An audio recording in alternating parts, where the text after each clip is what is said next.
sumainyong lahat. at sumainyo rin. Tunay kang marapat na ating papurihan ng Diyos Ama at ang Panginoong Jesucristo na kanyang bugtong na anak na siyang nag-alay ng sariling buhay at nagbuhos ng sariling dugo para sa kapatawaran ng kasalanan ng sanlibutan. Mula noong simula pa, iniligtas na ng Diyos ang sangkatauhan. Iniligtas niya ang mga Israelita sa pagkaalipin. Pinatawid niya ang buong bayan ng Israel sa dagat at inihatid sa kalayaan sa lupang pangako.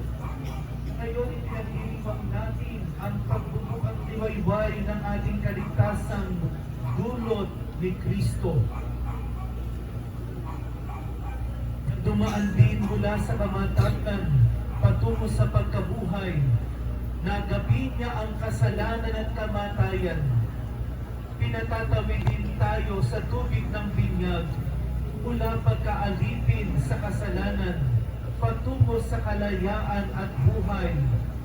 Bilang mga anak ng Diyos at kaanib ng kanyang sambayanan, ipinagdarangal din natin si Maria, ang ina ni Kristo at ina natin, na tumayo sa paanan ng krus ni Jesus.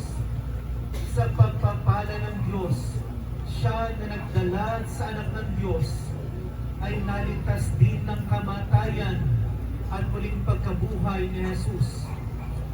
Pakinggan natin ngayon ang luwa ng pagkikita ng mag-ina. Ngayon ipakinggan natin ang pagbati ng anghel sa mahal na Birhen.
Sa ikatlong araw na pagkamatay niya, mahal na Senyor,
sunod-sunod, libang sabay-sabay, sigaw ng malakas, mabuhay, mabuhay!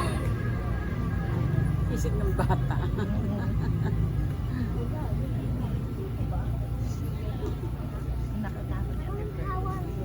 Ah, yung ba yung bata maliit?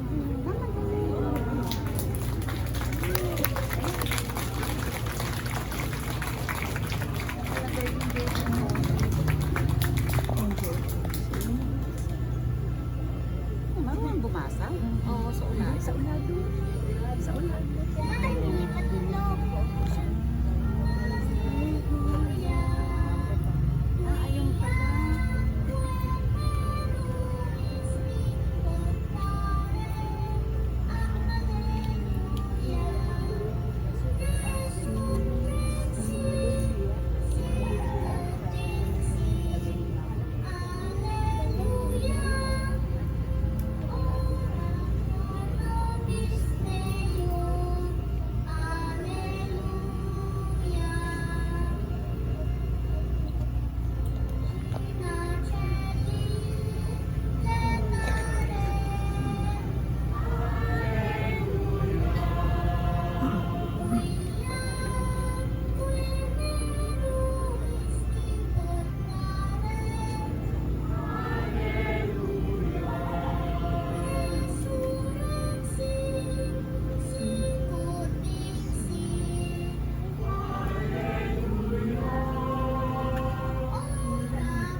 Manalangin tayo. Ama naming makapangyarihan, niloob mong lumigaya ang buong mundo sa pagkabuhay ng iyong anak na Panginoon naming Heso Kristo. Alang-alang kay Maria, Birhen Ina ng Diyos, ipagkaloob mong makamtan namin ang galak ng buhay na di matatapos. Itinadalangin namin ito sa pamamagitan ng Heso Kristo kasama ng Espiritu Santo magpasawalang hanggan. Amen. Mga kapatid, kay Sanin ng mahal na Birheng Maria at ng inang simbahan sa buong daigdig, ipagdiwang natin ang muling pagkabuhay ni Kristo. Halinang pumasok sa ating bahay dalanginan upang pakinggan ang salita ng Diyos at pagsaluhan ang pag-aalay ng ating Panginoon.